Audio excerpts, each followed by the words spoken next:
Ray, thank you very much for spending time with us today. Glad to be here, Mike. If you would begin, tell us how is it that you chose a career in the CIA?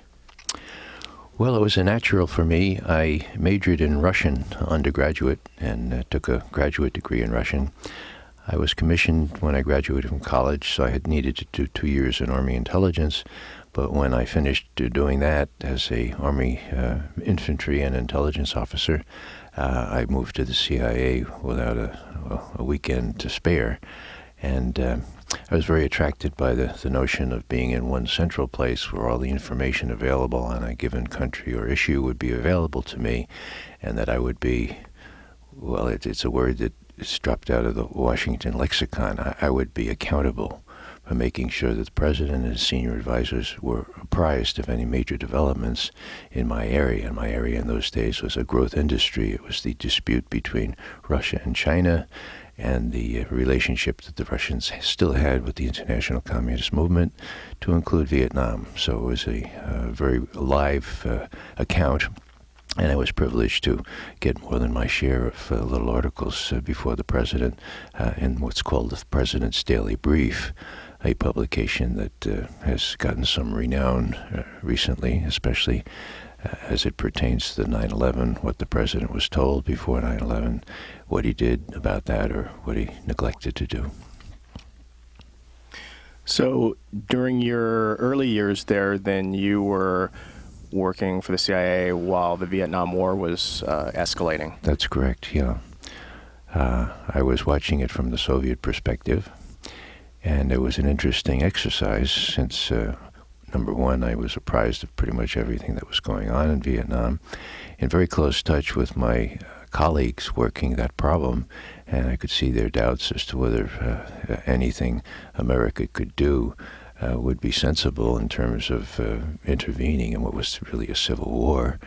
That it was not the communist menace, that it was not, as most people thought, the Soviets or the Chinese orchestrating Ho Chi Minh. Rather, he had shown himself to be an independent cuss all along, having driven off the Chinese, having driven off the French, having driven off the Japanese. And so we were shaking our heads from the beginning. From the Soviet perspective, it was also interesting because there was this wild notion out there promoted by people like Averell Harriman that in the final analysis, the Soviets would pull our chestnuts out of the fire. In other words, we could always depend on Moscow in the final analysis to quote, use their influence, end quote, in Hanoi to bring them around, to make them sensible. That was idiocy. The Soviets had no influence in Hanoi. They squandered that in 1954 when they sold the North Vietnamese down the road at Geneva. And so the North Vietnamese were very happy to take, SAM missiles from the Soviets or whatever weaponry the Chinese would let through to them, but they didn't return any. They didn't repay the Soviets with letting them influence their policy. So it was all this bizarre notion that the Soviets were going to help us, and it was my privilege and my duty to tell the likes of Averell Harriman that, if you really think the Soviets have influence there, you're sadly mistaken, and that's not going to help. Now, I was so frustrated in getting that message out, because not many people would, that I turned to a public scholarly journal called The Problems of Communism in those days, and I was able to tell the story there. Never are you 100% sure that you're right, but this time I am 100% sure, because I was listening to the Nixon tapes a couple of weeks ago, and sure enough, Kissinger is telling Nixon, well, I just talked with Dobrynin, and we're going to get them to bring the North Vietnamese around. And I said, my goodness, wow, we were right. They did talk to Dobrynin. Dobrynin diddled them, but the Soviets not only were unable, but why should they try to bring the North Vietnamese around when they know full well that the Vietnamese communists are going to win, quite independent of any Soviet or Chinese help?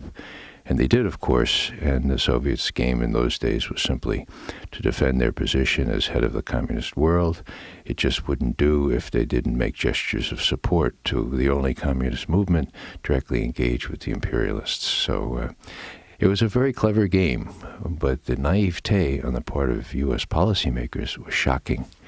And that, is just a concrete example from my own personal experience on my own account, namely Soviet relations with Vietnam, to show that honest analysts can make a pitch and try to talk some sense into policy people. But you can't, you can lead them to water, but you can't make them drink. And there were other equities involved. People were trying to embarrass the Soviets. They thought it would be embarrassing if they asked the Soviets to help and the Soviets didn't. That was silly, too. But that was good work. And aside from this little example I just adduced, if we were to be faulted in those days for doing tell it like it is analysis, it would be that we took a kind of perverse delight in telling the president that the Soviets are really only 5'9" and shrinking, and not 10 feet 9 like the Pentagon is making them out to be. In other words, there's a special rush in telling the truth, and most important, having career protection for telling the truth.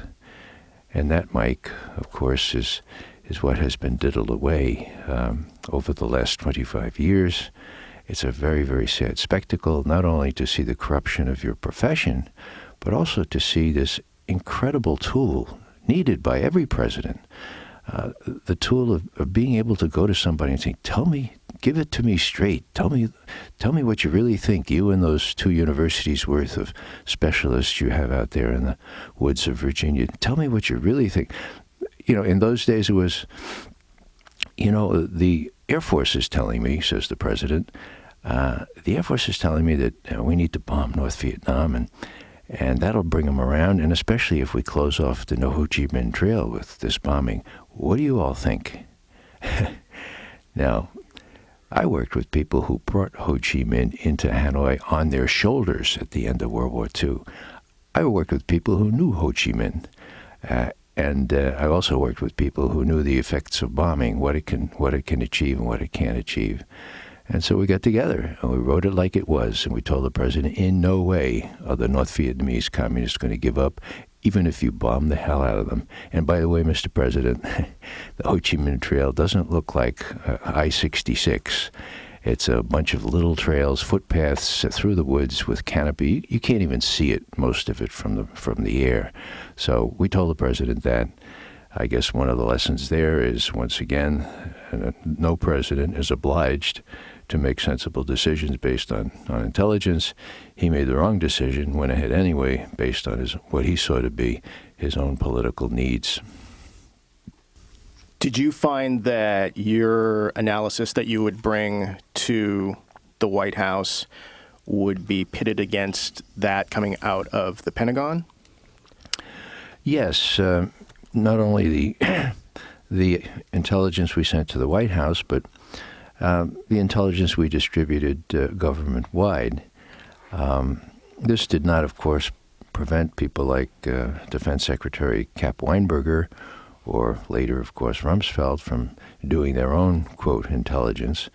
But it really depended on the integrity and the courage of whoever was leading the intelligence community, who was at the same time head of the CIA. I worked under 9 of those. Most of them measured up to the challenge. Most of those were able to control the community and be, as the National Security Act of 47 makes them, the principal foreign intelligence advisor to the president. That took courage, that took guts, particularly when the Defense Department owns and implements 80% of the intelligence budget. But in those days, we did stand up to folks. We enabled arms control agreements because President Reagan, who had no particular like for the evil empire, came to us and he said, "Can I verify this kind of agreement?" And we looked at it closely. We looked at our capability to monitor these things with satellite imagery of all kinds, and we could say to the president, if you change this particular provision, we can tell you we can tell you within a week that the Soviets are cheating on it. And so when Reagan talked about doverai, but proverai. He was talking about, trust but verify, and we were the verify end of that. And I take great pride in the people that were working for me at the time, in 72. We were largely responsible for enabling the arms control agreements that were signed at the first Nixon summit. And I had the privilege of being in Moscow in May of 72 when that all went on. It was a real break in the Cold War, and that kind of progress did not continue is painful for me to watch. So I believe I've heard you say that you think that things started to take a serious turn of events in terms of foreign policy and democracy here in the U.S. in about the 80s. Is that correct? Well, speaking for the intelligence community, it was 1981 when William Casey was appointed and confirmed as Director of Central Intelligence and head of the CIA. Casey was a supreme spy for World War II days, but he was not sophisticated enough to realize that the Soviet challenge was a lot more subtle than he thought. What I tell folks, it's just a little bit oversimplified, but Casey would say, turn over a rock and say, oh, I see a Soviet there, whether in Africa, Asia, or wherever. And those analysts would say, oh, yeah, I sure see. Oh, I see two of them. Well, if you saw two of them, you became a branch chief. If you saw three, you become a division chief. Now, that's overstated, but just by a little, I'm sad to say. Those who smell the prevailing winds, those who made the Soviets out to be the ones, for example, who tried to assassinate the Pope when there was absolutely no evidence of that, those are the ones that got promoted. And so you ended up with a bunch of folks who tend not to be the real experts, who tend not to be the real substantive people, but the kinds of go-along to get-along people. Those people started bubbling to the top under Casey and his successor, Bobby Gates.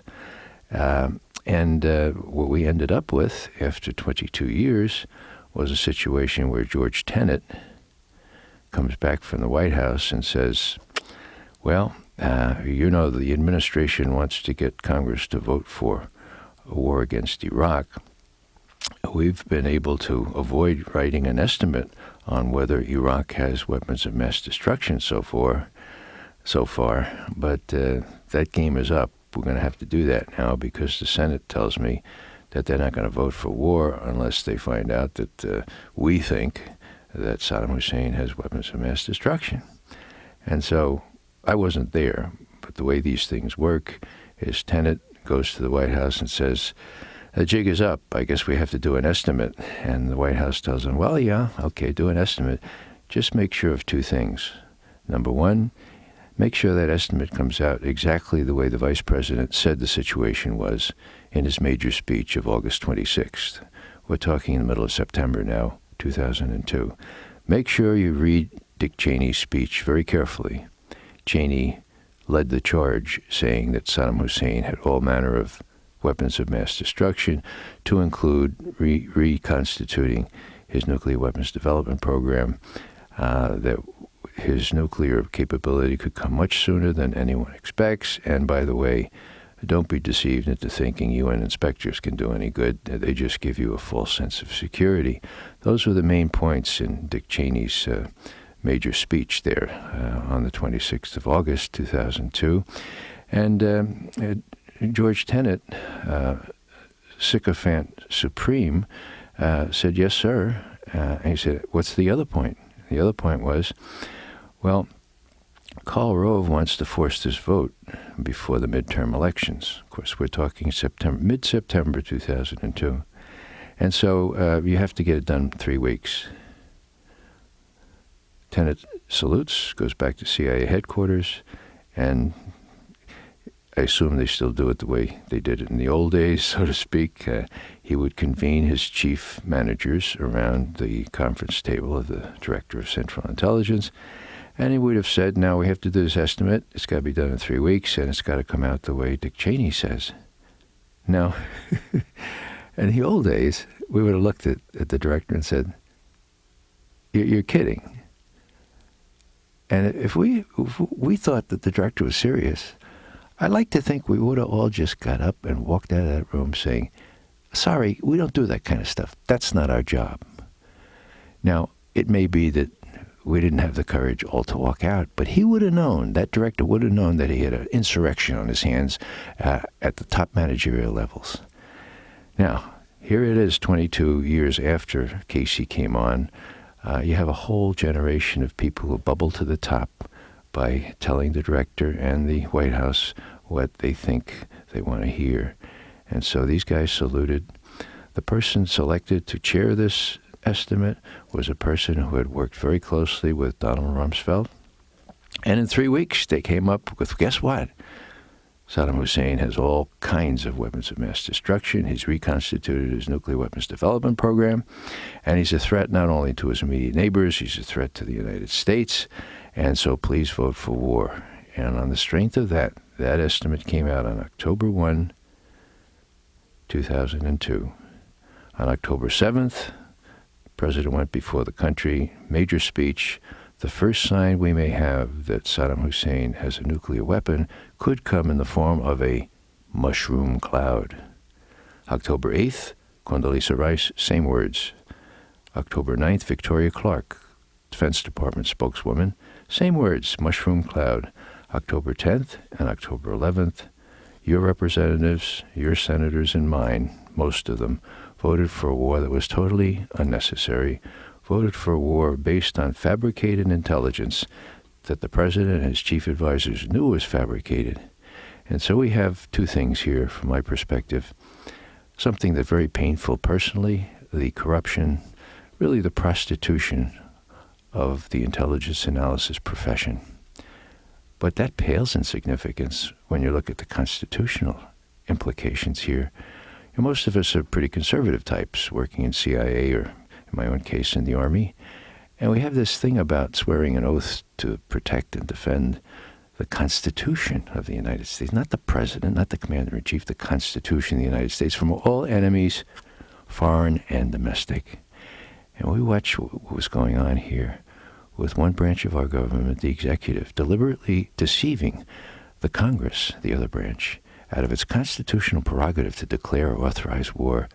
Well, my friends, that's a constitutional crisis. And that was when, well, there's no word to explain how we felt. Outrage doesn't come close. That's when we felt we needed to form our little group, Veteran Intelligence Professionals for Sanity, and use the analytic experience and tools that we learned for several decades at taxpayer expense to turn these tools on our own government and to expose the incredible series of deceptions, prevarications, well, let's say it, lies that were responsible for starting this war, for continuing it, and for still justifying it on very dubious reasons. And what success have you seen since you co-founded VIPs? Well, we feel a certain professional pride in having warned the president in 3 memoranda before the war what to expect. Pride but no joy. We ended our first memorandum to the president 6 weeks before the war with these words. We said, "Mr. President, we strongly suggest that you widen the circle of your advisors beyond those who are clearly bent on a war for which we see no compelling reason and from which we believe the unintended consequences are likely to be catastrophic." Well, welcome to catastrophe. Again, we take no joy in that. We were not the only ones that were telling it like it was. Scott Ritter was screaming from the rafters to anyone who would listen. Scott, of course, being the chief UN inspector who could verify that 90% of the weapons of mass destruction were destroyed in 1991, believe it or not, and that the other 10 were not confirmed to be in Iraq. They could just as easily be an accounting error. The other 10 could not be accounted for, and then so Don Rumsfeld and the others pretty much said, they're there, and of course Rumsfeld famously said, we know where they are, in the area around Tikrit and Baghdad and east, north, west, and south of there. Now, those were lies. Those were out-and-out lies, and we felt a responsibility to expose them, which we did. The second memo we sent to the president was titled Cooking Intelligence for War. Cooking is the technical term we use in the intelligence community to say shaping intelligence to fit policy. And the last one was titled Forgery, Hyperbole, and Half-Truth, a Problem, Mr. President. Again, this is before the war. And we weren't the only ones. Again, Representative Henry Waxman from California wrote a bitter letter to the president before the war saying, look, Mr. President, I voted for this war on the basis of your intelligence briefings to include that report about Iraq seeking uranium in Niger. And now your own representatives, your own senior officials are telling me that was based on a forgery. How does this happen? How can that happen? Give me an answer. And, of course, he never got an adequate answer. That thing was the worst of the intelligence cooking. It couldn't happen. Niger didn't control the uranium mine there. It was controlled by an international consortium. And every ounce of that uranium was accounted for in a very meticulous way. And besides that, Iraq didn't need yellow cake uranium. They already had tons of it in country. The problem was not acquiring it. The problem was refining it to a more refined state. And then, of course, we learned it was based on a forgery. So and they knew that before. They knew that before they told this story to Congress. So it was just so cynical on the weapons of mass destruction thing. And then, on this tying Saddam Hussein to Al-Qaeda or vice versa, tying Saddam Hussein in effect to 9/11. That was the most. I've been watching things in Washington for 43 years. That was the most cynical playing on the trauma that we all felt after 9/11. The trauma of the American people, to suggest that somehow Iraq was involved in what happened on 9/11. And as you probably remember, as we went into war, 69% of the American people believed that Saddam Hussein had something to do with 9/11, and 85% of the GIs, 85% of the people, the men and women we sent to Iraq believed that because they were indoctrinated to believe that. None of it was true. And now we have documentary evidence in the form of a study authorized and signed by Senator Pat Roberts of Kansas, no liberal he, arch-conservative head of the Senate Intelligence Committee, who after a 2.5-year study finally allowed it to be published.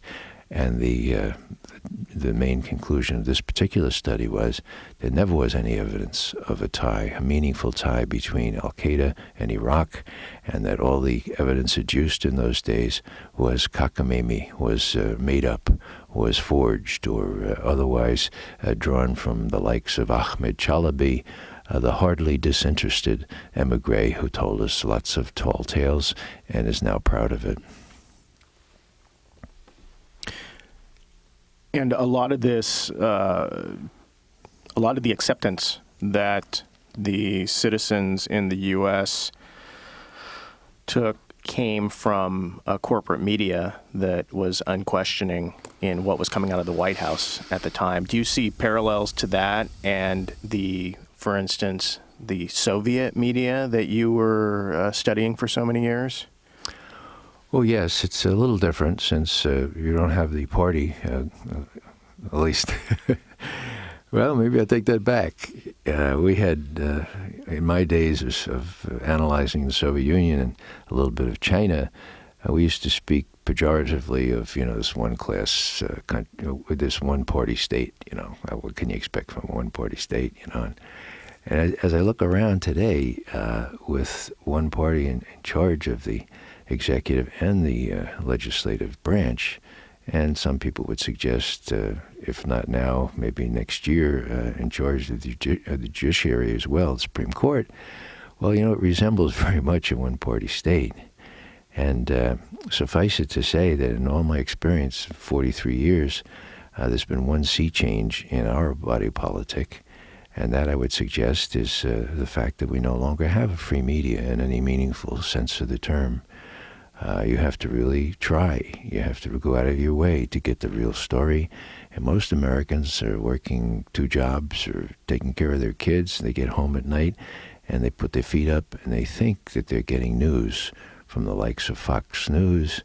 And they're, of course, getting anything else but news. They're getting the kind of thing that we used to get on Radio Moscow or from Pravda, Izvestia, the newspapers.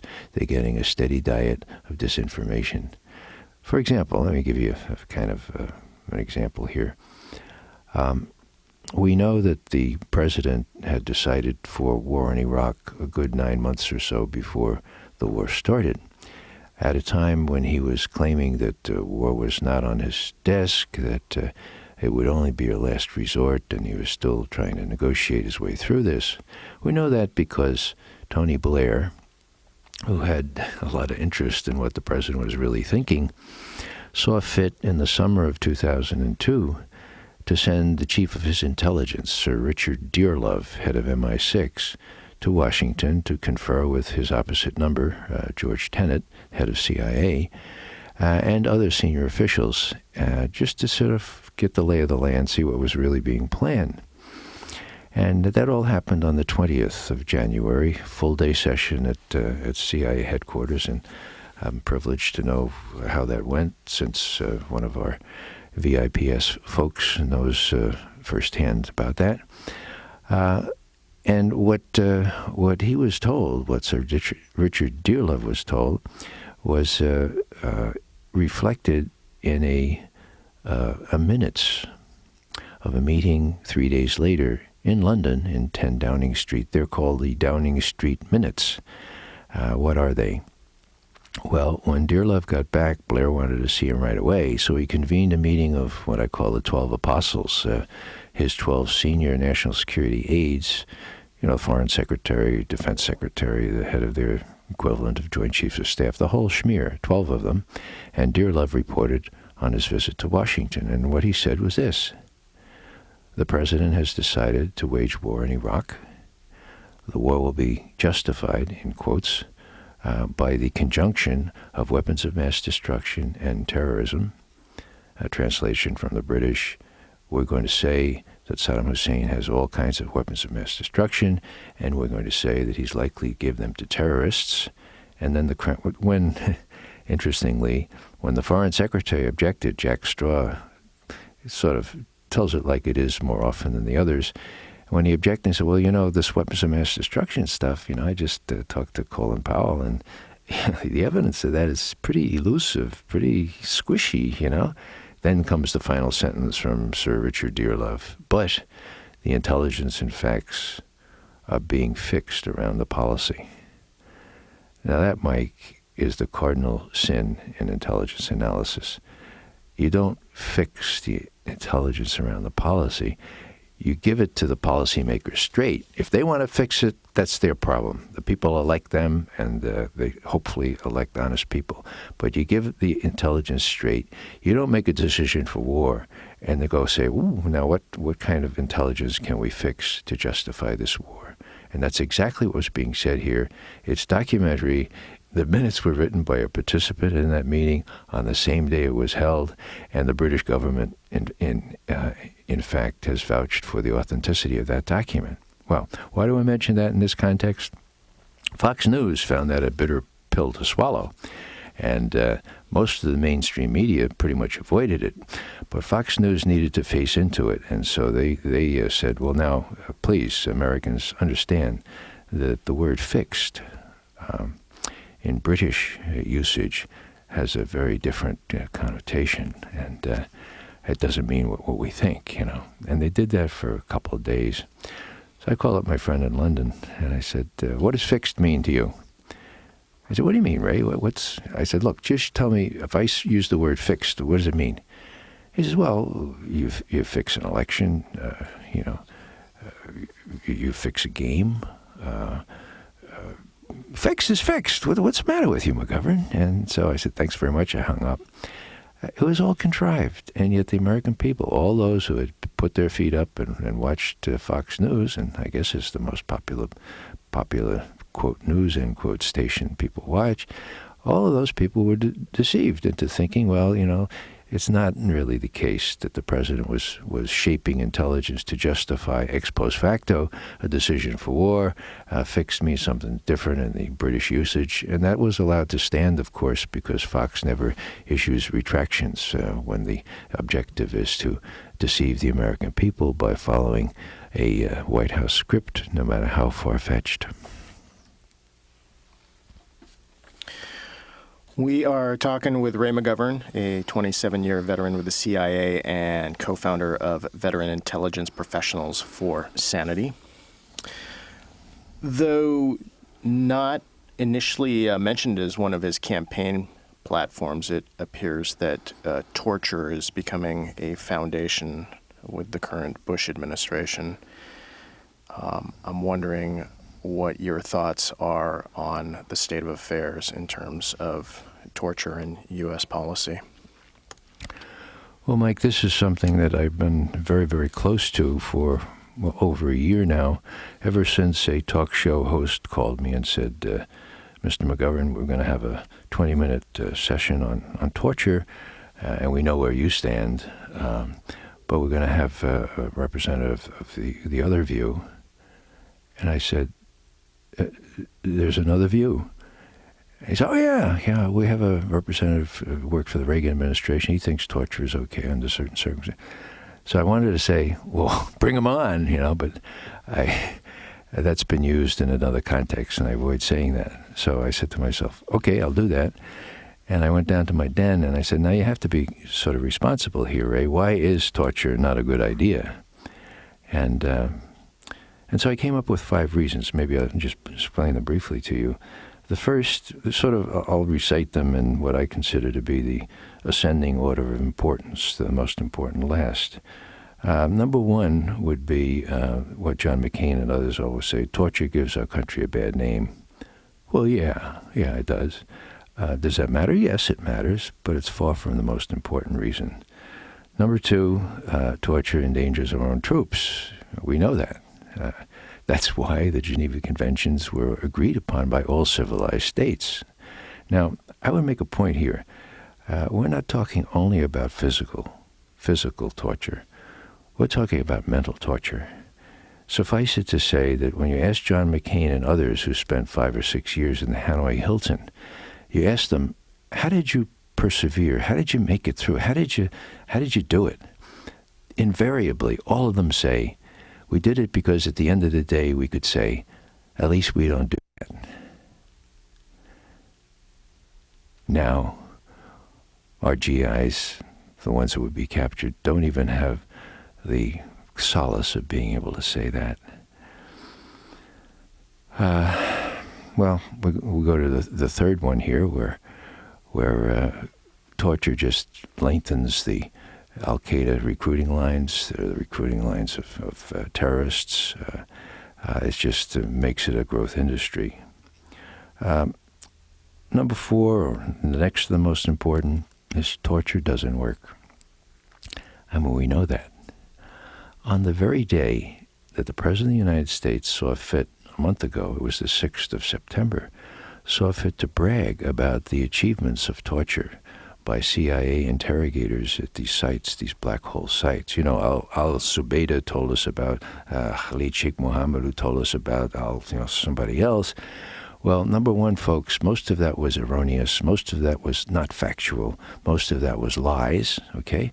But the unseemly act of the president bragging about what was achieved through what he called extra enhanced devices or whatever of torture was really quite bizarre, because at the same time, on the same day, the head of Army Intelligence was saying, look, we have issued a manual. And I know about this manual. When I was a first lieutenant in U.S. intelligence in the Army, we had to virtually memorize the manual on interrogation. We knew exactly what our rights were. We knew exactly how we needed to treat prisoners of war. So here's the head of Army Intelligence saying, we've got a new manual now, and this manual adheres scrupulously to the Geneva Convention, Article 3, Common Article 3, which prohibits the kinds of torture that we've seen go on in Abu Ghraib and other places like that.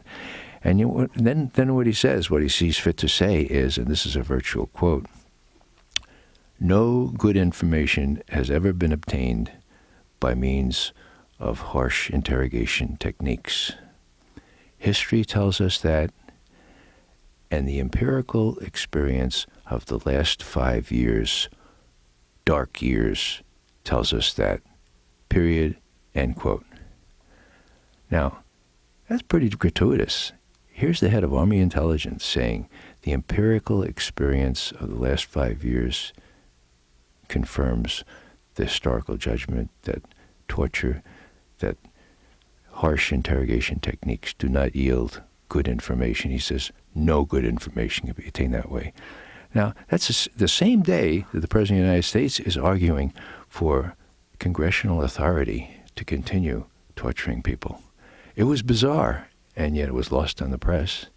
And, of course, we now know that the so-called Military Commissions Act, which is really equivalent to Hitler's Enabling Act, will give the president dictatorial powers not only to suspend habeas corpus, but to torture, to define his own definition, make his own definition of torture, and pursue these policies. So number 4 is it doesn't work.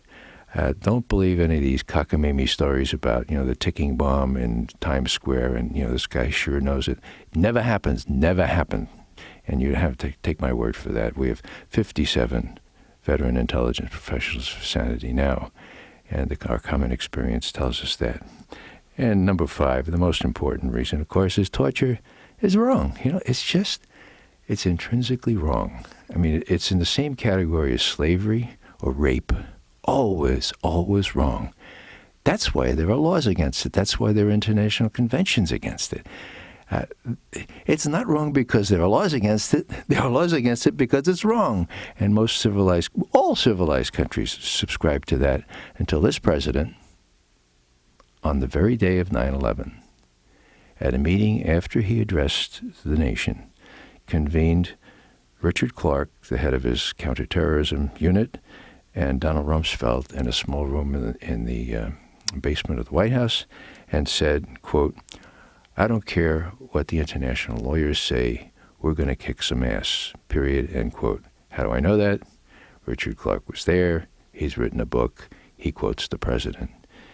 It was that notion of kicking some ass that prompted him to go to the head of the CIA and say, do you have fellows that can do that? And Tenet came back and said, yeah, I have 10 or 12 of them left over from Vietnam. But of course, you're going to have to sign this finding, Mr. President, because, to authorize this. And it was then that Bush looked at what was required, namely his signature under a memo authorizing torture. It was then that he asked Gonzales, can I do this? Gonzales was by then he was the White House lawyer. And Gonzales said, well, let me look into that. And he went to the vice president's lawyer, David Addington. And Addington said, you came to the right place. You want to justify torture? We've got some folks working on that in the Justice Department. We'll give you a memo in 2 days. And out of that came the memo, January 25, 2002. You can download it from the web, folks. It's the memo that Gonzales signed, but that Addington drafted, saying, Mr. President, don't worry about the Geneva Conventions. Some of those provisions are quaint and obsolete. And besides, you're commander-in-chief. You can pretty much do what you want. But, Mr. President, we need to advise you that there's U.S. criminal law, U.S. Code 2441, the so-called War Crimes Act. It was passed by the Newt Gingrich-led Republican-dominated Congress in 1996, and unfortunately, it ties U.S. criminal law directly to Common Article 3 of the Geneva Conventions. So, and here's the great language. We have the memo language. lawyerly language, quote, there is a reasonable basis in law, end quote, to think that you could avoid prosecution if at some later date some mean-spirited special prosecutor were named and decided to proceed against you for violations of the War Crimes Act. I read that, I couldn't believe it. That sounded like a mafia lawyer to me, okay? The date was 25 January 2002, and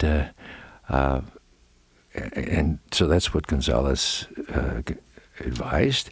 So he told the president, together with Addington, that they could exempt Taliban and al-Qaeda captured people from the Geneva protections, and they wouldn't even have to worry about U.S. criminal law.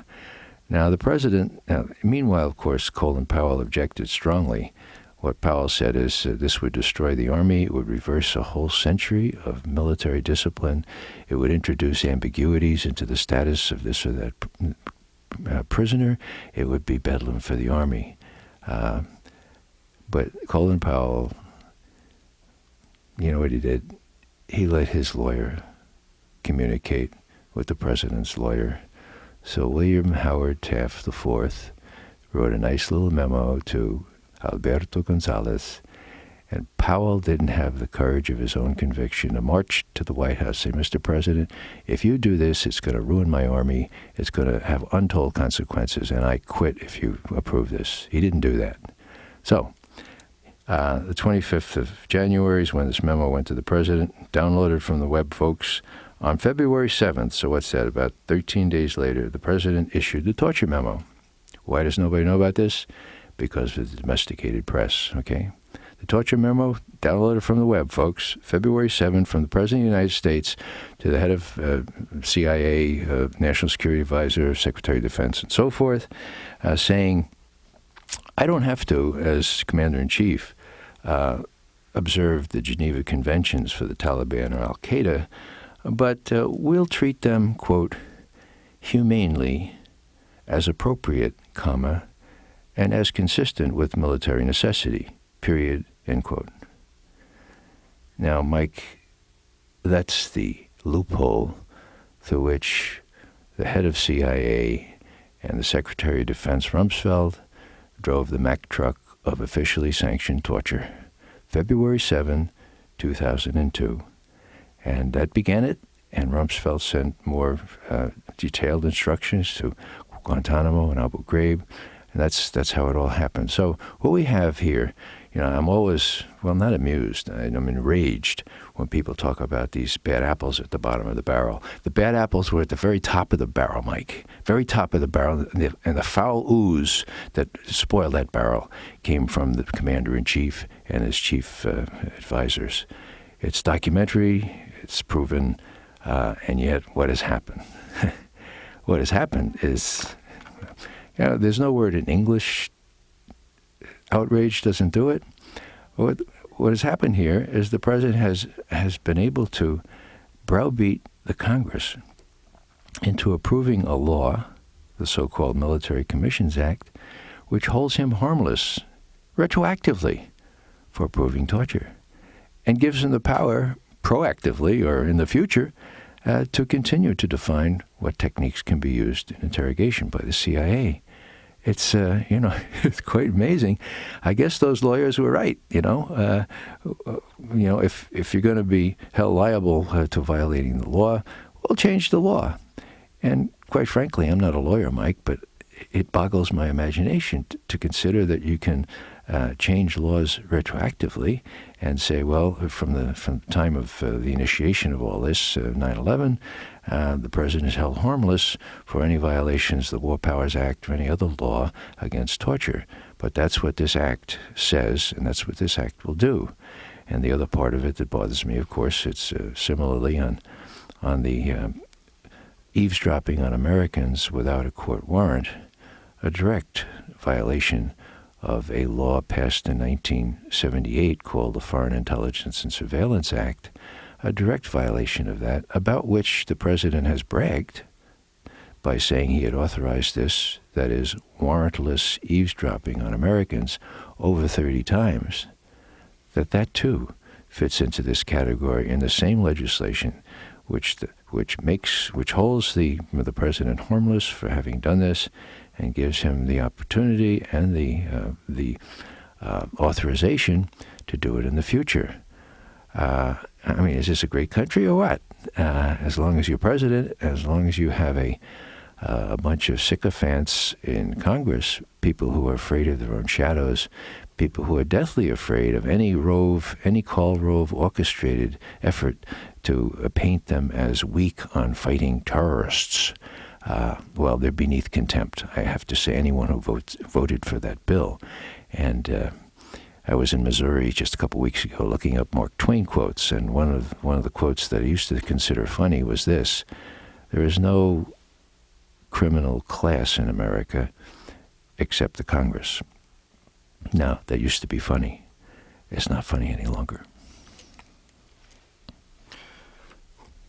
And aren't we looking at combining what is happening with torture with the further erosion, although erosion makes it sound like it's a natural, occurrence, perhaps destruction of our civil liberties, that they will soon enough be turning these techniques on Americans? I mean, when they can take people like Jose Padilla, who is a U.S. citizen, label him as an enemy combatant, and essentially he's open for being tortured at this point. Can't they do that with anyone here in the States at this point?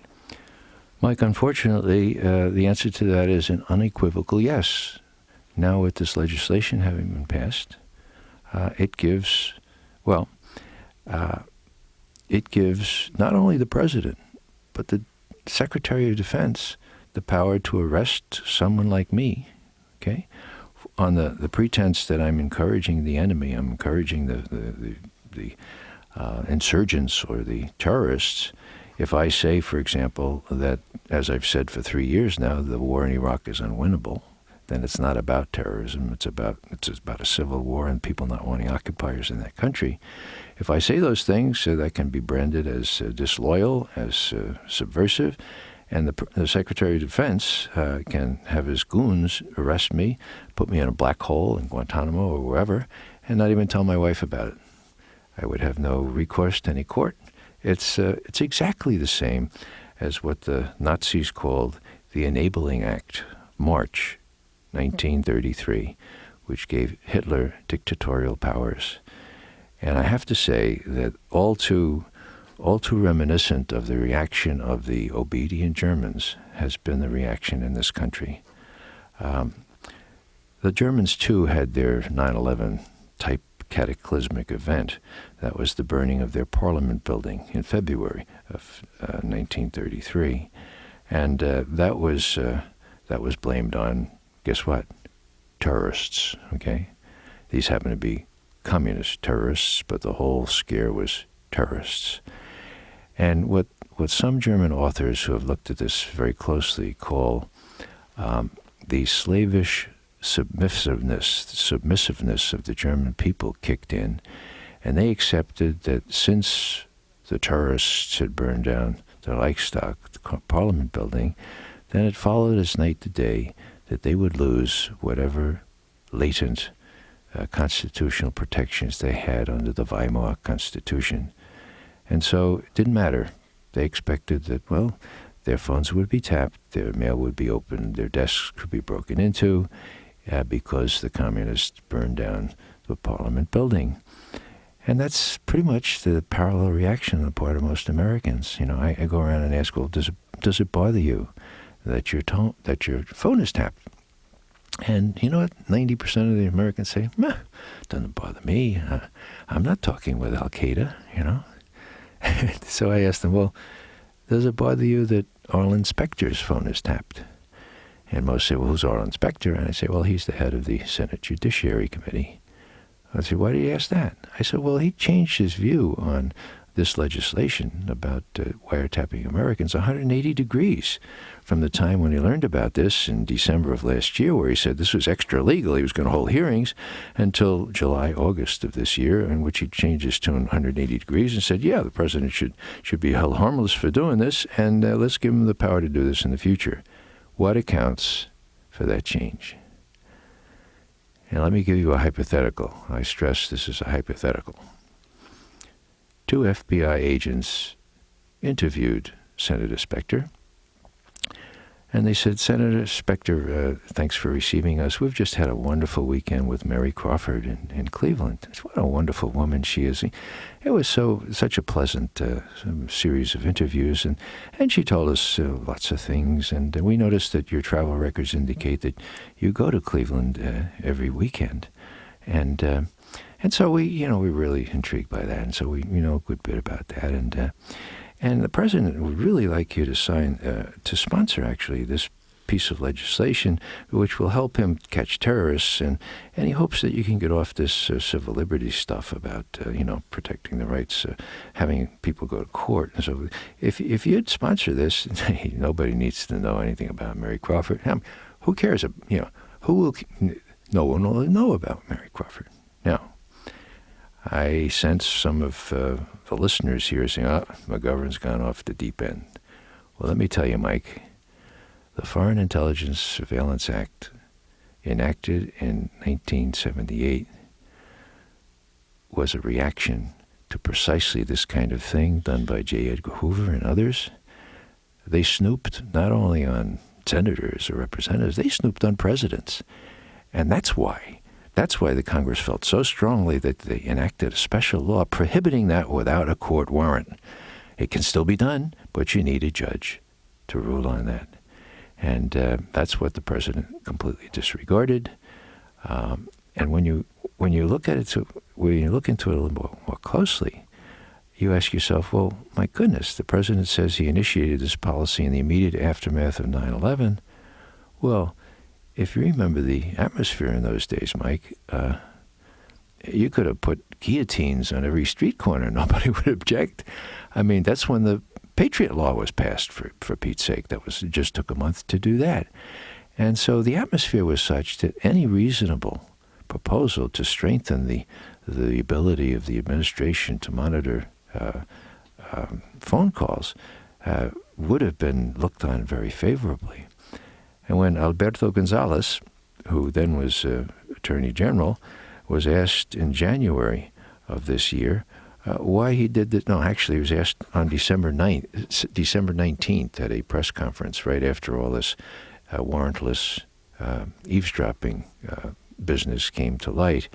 He was asked by the press, well, why did you do an end run around the FISA Act? Why didn't you just go to Congress and get them to change the act if it wasn't flexible enough for your needs? After all, it was the post 9/11 atmosphere.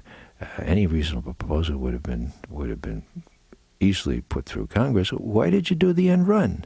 And he says, well, Gonzales, well, we actually did go to Congress. We asked several representatives there in Congress, and they told us no way would Congress approve this kind of project. And so we decided that we probably already had permission from Congress. Now, the mainstream press missed that. Okay, what does that say to me? Well, what did it say to anybody? You don't have to be a crackerjack analyst. That eavesdropping program was so far-reaching, so intrusive, so all-encompassing, that not even in the post-9/11 atmosphere could it be approved by Congress. And these, of course, were very sympathetic congressmen that Gonzales would have gone to. And so what does that tell you about this program? Well, it scares me to death, because whether or not my little reconstruction of why Senator Arlen Specter changed his views 180 degrees has any validity, you can bet that people are using this kind of tool for ends that were very much disapproved by the original act, and the FISA Act, the Foreign Intelligence Surveillance Act of 1978, And now, of course, that will be that is a dead letter, because under the Military Commissions Act, the president has full authority to do precisely this and God knows what else. So what's the bottom line? The bottom line is that this legislation, I don't know if our republic can survive this legislation. It reverses 791 years of habeas corpus. You know, it was 1215, Magna Carta days, where the English barons wrested from the King of England the commitment that no one would be arrested and held without having the legal recourse to a court. Okay, 791 years. Now that's gone. And when you crank in torture, when you crank in illegal, up till now, eavesdropping, you've got the tools that Hitler used very successfully in Germany.